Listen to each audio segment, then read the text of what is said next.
আমাদের একটা আকাঙ্ক্ষা ছিল যে আমরা বিজয় হওয়ার পরে হয়তো শরীফ ওসমান ভাইয়ের সাথে দেখা করতে আসব, ভাই আমাদেরকে শুভেচ্ছা জানাবেন, ভাইয়ের সাথে আমরা খাওয়া দাওয়া করব, এটা ছিল আমাদের প্রত্যাশা।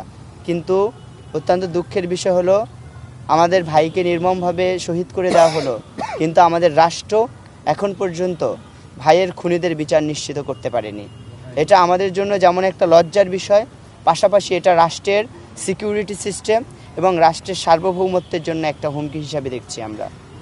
আমরা নির্বাচিত হওয়ার পরে আমরা প্রথমেই বলেছি যে আমরা শহীদ ওসমান বিন হাদি ভাইকে আমরা সবসময় ধারণ করি।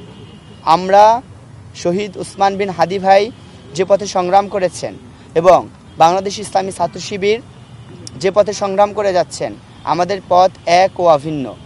আমাদের সংগ্রাম জালিমতন্ত্রের বিরুদ্ধে, স্বৈরাচারের বিরুদ্ধে, জুলুম নির্যাতনের বিরুদ্ধে, মানবাধিকার লঙ্ঘনের বিরুদ্ধে।